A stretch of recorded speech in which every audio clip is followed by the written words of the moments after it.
ओमराजे निंबाळकरांसह 6 खासदारांचा शिंदेंच्या सेनेत प्रवेश। मी अर्धवट ऑपरेशन करत नाही, ऑपरेशन टायगर यशस्वी झालंय, उपमुख्यमंत्री शिंदेंचं वक्तव्य।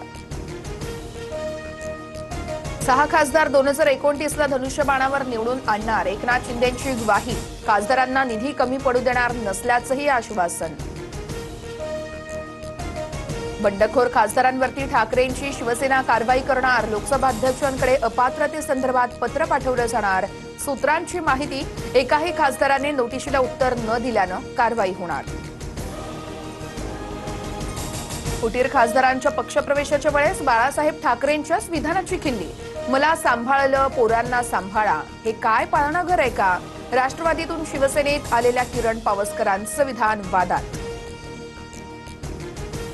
शिंदेंच्या 2 खासदारांना केंद्रामध्ये मंत्रिपद मिळण्याची दाट शक्यता, तर 1.5 वर्ष विभागातून मंत्रिपद मिळणार, सूत्रांची माहिती। संजय जाधव आणि ओमराजे निंबाळकरांची मंत्रिपदी वर्णी लागण्याची शक्यता। मुंबईमध्ये मुख्यमंत्री फडणवीसांच्या उपस्थितीमध्ये भाजपच्या आमदार आणि खासदारांची बैठक। विधान परिषद निवडणुकीतील यशानंतर प्रदेशाध्यक्ष रवींद्र चव्हाण यांचा सत्कार। एसआयआर मोहिमेमध्ये निष्क्रिय आमदारांची बैठकीत कान उघडणी। 7ही धरणांमध्ये फक्त 8% पाणीसाठा शिल्लक। पाऊस अजून लांबल्यास कृत्रिम पाऊस पाडला जाईल, अतिरिक्त आयुक्त अभिजित बांगर यांची माहिती। अमरावतीमध्ये कौटुंबिक वादातून बापाने